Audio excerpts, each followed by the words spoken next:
नमस्कार, मी तनया मांडवकर सेलिब्रिटी प्रोमोटर्समध्ये तुमच्या सगळ्यांचं स्वागत करते. विदा हा नवीन चित्रपट आपल्या सगळ्यांच्या भेटीस येत आहेत आणि त्यातीलच गोड कलाकार आणि त्यातलेच दिग्दर्शक आपल्या सोबत आहेत. तर चला आज त्यांच्याशी गप्पा मारूयात. सगळ्यात पहिले कसे आहात सगळे? आम्ही सगळे एकदम मस्त. तू कशी आहेस? मस्त मस्त एकदम. गुड. कसं चाललंय आज? छान चाललंय. आजचा तर अगदीच खास दिवस आहे आम्हा सगळ्यांसाठीच. कारण इतकी मागची 1.5-2 वर्ष आम्ही सगळे जी मेहनत घेतोय ती आता प्रेक्षकांच्या स्वाधीन करायला चाललोय. त्यामुळे थोडी भीती आहे, आनंद आहे, एक्साइटमेंट आहे, असे सगळ्या मिक्स्ड फीलिंग्स आहेत. मगाशीच जसं आपलं ट्रेलर लॉन्च झालं खूप सुंदर होता. आताच आपली जेव्हा वार्ता पण झाली मी तुम्हाला सांगितलं पण ट्रेलर पण एक नवीन कथा किंवा वेगळा काहीतरी विषय घेऊन येत आहे. तर मला तुम्हाला विचारायला आवडेल की हे सुचलं कसं? नाही, तेव्हा मी म्हणाल्याप्रमाणे 2008 साली 8-9 साली वगैरे मी एका हॉस्पिटलमध्ये गेलो होतो कोणाला भेटायला आणि मी लॉबीमध्ये थांबलो होतो. तेव्हा 2 नर्सेस त्या ज्या होत्या तिथे त्यांच्यामधलं एक कॉन्व्हर्सेशन मी ऐकलं आणि ते म्हणजे ते आपल्या या स्टोरीला अनुसरूनच असं सगळं होतं आणि ते तेव्हा माझ्या लक्षात आलं की नाही यावरती एक चांगला सिनेमा बनू शकतो. असं. काय ऐकलं ते मी तुम्हाला आता नाही सांगणार. पण हो तिथून पण तिथून विदा हेच नाव कसं काय म्हणजे असं सुचलं? पण ऍक्च्युली फिल्मच आहे अशी की द कॅरेक्टर जे आहे मानसीचं ते त्या एका मोठ्या द्विधा मनस्थितीमध्ये आहे. ओके. म्हणजे ते कसं असतं की तुम्ही इमोशनली विचार करता की तुम्ही प्रॅक्टिकली विचार करता हेच ह्या फिल्म मध्ये आहे. आणि म्हणजे तुम्ही इमोशनली विचार केला तर एक गोष्ट वेगळी दिसेल आणि प्रॅक्टिकली विचार केला तर तीच गोष्ट वेगळी वेगळी दिसेल. बरं जेव्हा ठरलं की हा मूवी करायचा आहे तुम्हाला तेव्हा एका बाबांच्या रोलसाठी आणि एका मुलीच्या रोलसाठी हेच चेहरे असे फिक्स होते का काही असं तुम्ही नाही, ठरवलं? मानसीला मी आधीपासून ओळखत असल्यामुळे आणि आम्ही एकत्र काम केलं असल्यामुळे मानसी म्हणजे मी शुअर होतो की नाही ॲज अ मुलगी हीच पाहिजे होती.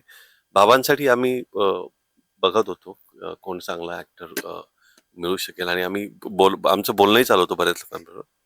पण एक अशी असं काय झालं की मला पुळेकर सरांचे, सतीश सरांचे फोटोज मला बघायला मिळाले आणि नंतर मला लक्षात अरे अरे हा हे तर यांच्या बाबतीत तर मी विचारच नाही केला.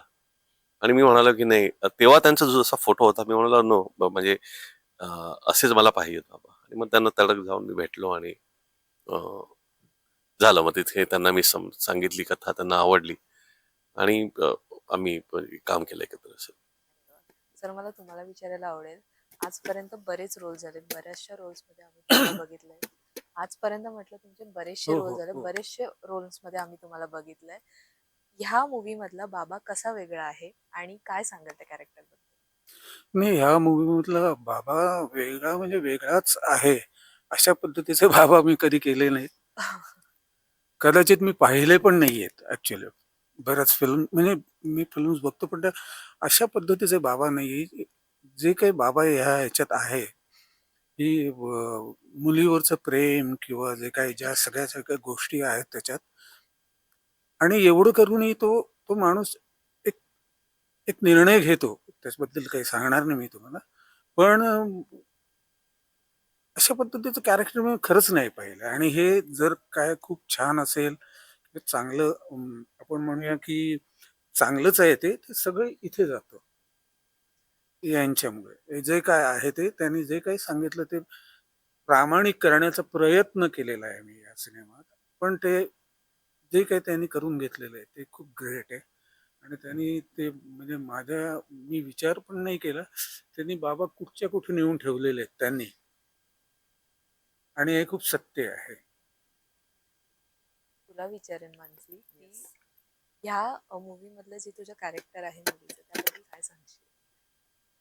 अ, ह्या कॅरेक्टर आतापर्यंत मी स्क्रीनवर जेवढ्या व्यक्तिरेखा साकारल्यात मग त्या जाहिरातीच्या माध्यमातून असू दे, टेलिव्हिजनच्या माध्यमातून असू दे किंवा फिल्मच्या माध्यमातून असू दे, अ, त्याच्यापेक्षा श्रावणी हे जे कॅरेक्टर आहे, इवन मी स्वतः मानसी म्हणून माझी जी पर्सनॅलिटी आहे, त्याच्यापेक्षा श्रावणी ही खूप वेगळी आहे. ह्याचं कारण की ना प्रत्येक माणसाची पर्सनॅलिटी डेव्हलप होण्यामागे ना खूप गोष्टी मॅटर करतात अगं. त्यांचा अपब्रिंगिंग कसं होतंय, त्यांची बॅक स्टोरी कशी आहे, त्यांचं बालपण कसं झालंय. आणि श्रावणी नाईक ही जी व्यक्तिरेखा आहे आपल्या सिनेमातली, अ, तिचं पण तेच आहे. ती ज्या पद्धतीने वागते किंवा जशी आहे, त्याच्या मागे तिच्या लहानपणी पण तिच्या आयुष्यात खूप काही घडलेल्या गोष्टी आहेत, ज्यामुळे ती अशी झाली आहे. सो ते आधी डोक्यात आणि अंगातही इव्हेंच्युअली साकारताना आणायला मला खूप वेळ गेला. कारण माझं लहानपण टचवूड म्हणजे खूप सिक्युअर आणि असं छान गेलंय. म्हणजे कधीच लहानपणापासून काहीतरी काही-काही लोकांचं म्हणजे दुर्दैवाने काही लोकांचे लहान बालपण असं असतं, की त्याच्यातच त्यांना खूप स्ट्रेस आणि हे असतं. इव्हेंच्युअली तुम्ही मोठे होता तेव्हा ते तुमच्या पर्सनॅलिटीत रिफ्लेक्ट होतं. Reflect. सो माझ्या सुदैवाने माझं बालपण अगदी छान होतं. कधीच काही प्रॉब्लेम नव्हता त्याच्यात. आणि श्रावणीचं तसं नाहीये. जसं मी म्हटलं, की पर्सनॅलिटी डेव्हलप होत असताना आपलं बालपण वगैरे कसं गेलं ह्या गोष्टी खूप मॅटर करतात. सो ते एक आणायला मला खूप गोष्टींचा विचार करावा लागला. मी म्हणजे यू विल नॉट बिलीव्ह आता मी हे पहिल्यांदाच सांगते कॅमेरासमोर, की मी ॲक्चुअली 3-4 काही अशा ज्यांना अँक्झायटी येते किंवा काही पॅनिक अटॅक येतात किंवा सायकॉलॉजिकल प्रॉब्लेम ज्यांना असतात, जे कोणी अशा लोकांशी मी स्ट्रेसफुल असतं. बोलले, की बाबा एकदम तुम्हाला जेव्हा अँक्शियस फील होतं तेव्हा हाऊ यू रिएक्ट? कारण I have never experience it. त्यामुळे ते जर साकारायचं झालं तर त्याच्यासाठी काय बाबा कशी बॉडी लँग्वेज असायला बरोबर. पाहिजे, कसे आपले डोळे तेव्हा काम केले पाहिजेत आपल्या डोळ्यांनी किंवा कसं आपल्या बोलण्याची पद्धत असली पाहिजे. ह्या गोष्टी शिकून घेण्यासाठी जेव्हा आपल्याकडे काही नसतं तेव्हा कुठून तरी ते आणायला तर पाहिजे ना. राइट. सो ते आणण्यासाठी मी ऍक्च्युली अशा बऱ्याच लोकांना भेटले. माझ्याकडे अजून पण काही-काही लोकांनी एक्सपिरियन्स सांगितल्याच्या व्हॉइस नोट्स अजूनही माझ्या मोबाईलमध्ये वाह! आहेत, की असं होतं तेव्हा, तसं होतं तेव्हा. सो त्यातल्या मला ज्या जमतील, मला ज्या करायला म्हणजे कॅमेरासाठी पण ज्या फ्रेंडली असतील आणि ज्या मला कॅरेक्टर म्हणून करताना उपयोगी पडतील, अशा एक-एक बारीक गोष्टी निवडून मग ते मी साकारण्याचा प्रयत्न केला आणि त्यात क्रेडिट निलेशचं पण तेवढंच आहे, की छोट्या-छोट्या मोमेंट्स ज्या अँक्शियस झाल्यानंतर ज्या आपल्या असतात ना, त्या त्याने एकदम बारकाईने कॅमेरात सुद्धा टिपण्यासाठी त्याचा आग्रह होता, की ही मोमेंट म्हणजे तू करतेस ना, तर तू बोलतेस तेव्हा कॅमेरा इथे आहे. पण तुझी बॉडी लँग्वेज काय आहे, ती दिसणं गरजेचं आहे, ज्यातनं तुझी बरोबर. मानसिकता त्या सीनमध्ये काय आहे ते कळून येते. नॉट नेसेसरी प्रत्येक वेळी तुम्ही ते इमोशन तुमच्या बोलण्यातनं किंवा चेहऱ्याच्या एक्सप्रेशनवरनच राइट. दाखवता. देहबोली नावाचा एक जो भाग आहे, तो इतका सुंदर त्याने मांडण्याचा प्रयत्न केलाय आणि त्याच्यामुळे मला वाटतं ही श्रावणी नाईक ही व्यक्तिरेखा मला साकारायला खूप मदत झाली. म्हणजे लोकांना आता असं वाटतं कदाचित बघितल्यावर लोकांना वाटेल, की अरे, हे किती छान झालंय आणि कळतेय तुझं कॅरेक्टरची जी घालमेल होते ती कळतेय. तर ती मी इथून फक्त दाखवायचा प्रयत्न करते अभिनेत्री म्हणून. पण ते अख्ख्या देहबोलीतनं कसं कॅमेऱ्यात काय-काय टिपून लोकांपर्यंत पोहोचेल ह्याच्यासाठी ह्याने खूप प्रयास घेतलेत आणि त्याच्यामुळे ती व्यक्तिरेखा इतकी छान झालीय. अरे वाह! बरं जेव्हा सतीश सरांसोबत तुला सांगितलं गेलं, की त्यांच्यासोबत हे करायचं, प्ले करायचं कॅरेक्टर, तेव्हा तुला काय भीती होती, दडपण होतं, की एक्साइटमेंट होती? काय होतं मनात? 2 महत्वाच्या भावना. एक तर आनंद, प्रचंड आनंद, की म्हणजे ट्रीट आहे ही आपल्यासाठी असं आणि दुसरं येस थोडं दडपण कारण आपण सगळेच खूप ऐकून आहोत त्यांच्याबद्दल. अ, अतिशय उत्तम अभिनेता, अतिशय उत्तम म्हणजे इतकी वर्ष ते शिकवतायत अभिनेत्यांच्या हाताखालनं इतके मोठे-मोठे आपल्या इंडस्ट्रीतली माणसं हाताखालनं त्यांच्या जाऊन घडली आहेत. पण अजूनही इतक्या वर्षांनंतर सुद्धा तेच पॅशन, तेवढंच डेडिकेशन, नो कंप्लेंट्स म्हणजे प्रत्येक वेळी आता शूटिंग च्या वेळेला प्रत्येक वेळी सगळी सिच्युएशन आपल्याला फेवरेबल असते असं नाही. कधी काही प्रॉब्लेम्स येतात, काही येतात. पण डोकं शांत ठेवून सगळ्या गोष्टीत कोऑपरेट करणं आणि हेही मला वाटतं आमच्या पिढीला खूप शिकण्यासारखी गोष्ट आहे. कारण हल्ली आम्हाला कम्फर्ट झोनची इतकी सवय झालेली आहे, की एखादी गोष्ट आपल्याला मनासारखी अवेलेबल नसली, की थोडं क्रँकी होतात, टँट्रम्स होतात. ह्या माणसाने इतक्या वर्षांचा त्यांचा अनुभव असून सुद्धा एका गोष्टीची कधीच सेटवर कंप्लेंट केलेली नाहीये. ह्याचा अर्थ असा आहे का, की त्यांना त्यांच्या मनाविरुद्ध कधी काही घडलं नसेल का? तर असूही शकेल. कळत नाही, नकळत कोणाकडनं काही अनावधानाने गोष्टी घडू शकतात. पण तशाही परिस्थितीत कसं वागावं ह्याचं सुद्धा एक उत्तम उदाहरण आहेत ते. अरे आणि वाह! अदरवाईज स्क्रीनवर शिकण्यासारख्या तर ऑब्व्हियसली गोष्टी आहेतच, त्या तर बघतानाही कळतील तुम्हाला. येस. तुझं आणि तुझ्या बाबांचं नातं कसं होतं? ते आम्हाला ऐकायला आवडेल.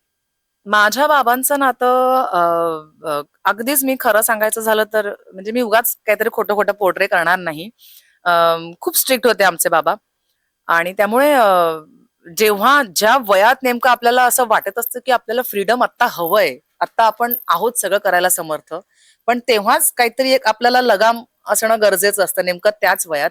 सो ते काय म्हणतात त्या बाउंड्रीज त्यांनी आखल्यामुळे खरं तर तेव्हा ते अ, खूप विलनिश वाटायचे, सो सॉरी. पण तेव्हा असं वाटायचं की का बाबांना माहिती आहे की मला हे करायचं, तर ते का ते करण्यापासून अडवतायत, तर ते का अडवतायत हा जो तेव्हा पडलेला प्रश्न, त्याची उत्तरं सगळ्याची आज आहेत माझ्याकडे. त्यामुळे आज मला कसलीच कंप्लेंट नाहीये की तेव्हा ते असे का वागले, कारण तेव्हा ते तसे वागले म्हणून आज मी सगळं मला हवं तसं करायला समर्थ झाले. तेव्हा जर त्यांनी ती शिस्त, त्या गोष्टी जर अंगवळणी माझ्या पाडल्या नसत्या, तर आज ते आज कदाचित मी घडलं इतकी नसतं. इंडिपेंडंट नसते. सो तेव्हा जरी मी खोटं बोलणार नाही, तेव्हा जरी ते विलन वाटत असले, तरी आता ते is hero, hero. Is my hero. मला तिघांनाही एक प्रश्न विचारायला आवडेल की आज जर तुमच्या बाबांना एखाद्या गोष्टीसाठी जर थँक्यू बोलायचं असेल तर तुम्ही काय सांगाल? म्हणजे तिघांनाही. Thank you. मी डेफिनेटली ह्या गोष्टीसाठी सांगेन, की मला ह्या क्षेत्रात करिअर करण्यासाठी त्यांनी सपोर्ट केलं. त्यांच्या काय म्हणतात, मनाविरुद्ध खरं तर. कारण my dad was very well educated. ते स्वतः सी-एस होते. त्यांना असं वाटायचं, की आपल्या मुलींनी पण खूप शिक्षण घेऊन काहीतरी चांगलं शिक्षणाच्या क्षेत्रात पुढे काहीतरी आणि हे करावं. आणि ज्याच्या हे अगदीच विरुद्ध आहे. म्हणजे इंटर कॉलेजिएटला वगैरे ते आता तर खूप मोकळीक आहे आणि हे क्षेत्र खूप हे झालंय. पण जेव्हा कॉलेज आटपून माझं संपून जेव्हा ह्या क्षेत्राकडे माझी सुरुवात करायची वेळ होती, तेव्हा एवढं आजचं इतकं मोठं पसरलेलं नव्हतं हे क्षेत्र आणि तेव्हा खूप इन्सिक्युअर होतं ते अगं. म्हणजे ज्या तू विचार कर, ज्या माणसाचं अख्खं अपब्रिंगिंग आणि असं एक ठराविक चौकट ज्यांची असते ना, एक की बाबा बरोबर. महिन्याला पगार येतोय, हा खर्च, हे आणि हे ऑलरेडी उद्योग. शेड्यूल हां. केलेलं असतं. हे अशी एक चौकट बांधलेली असते ना, त्यांच्या आयुष्यात अचानक काहीतरी इतकं इन्सिक्युअर कोणीतरी क्षेत्रात जाऊन असा वेगळाच काहीतरी निर्णय घेणं, हे पचवणं फार अवघड आहे. म्हणजे उद्या माझ्या चौकटीत न बसणारी गोष्ट एखादी जर ओवीनी माझ्याकडे डिमांड केली, माझ्या मुलीनी, Right. तर मलाही ते पटकन आधी डोक्यात प्रोसेस होणं ह्याला फार वेळ लागतो. पण तरीही त्यांनी त्यांच्या मनाविरुद्ध का असेना, की मला खरं तर आवडत नाहीये, पण तुला वाटतंय ना, तुला करायचंय, तर मी तुला सपोर्ट करतो. ह्या सपोर्ट करतो. गोष्टीसाठी त्यांनी मला सपोर्ट केलं, याबद्दल मी त्यांना थँक यू म्हणेन. सर तुम्ही.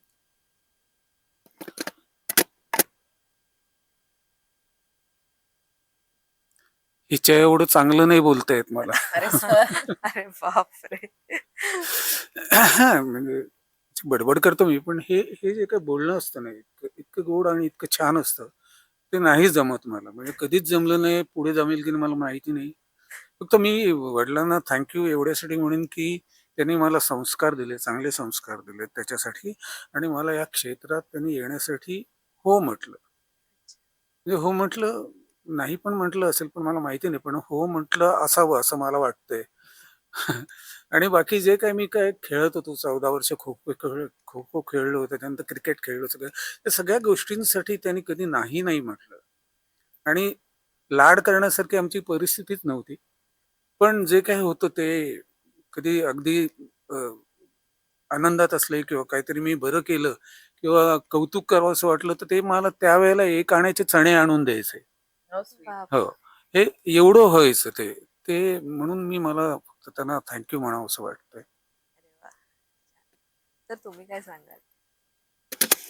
नाही, तेव्हा मी म्हटल्याप्रमाणे माझे बाबा एक सगळ्यात अ, चांगली व्यक्ती माझ्या आयुष्यात मी पाहिलेली.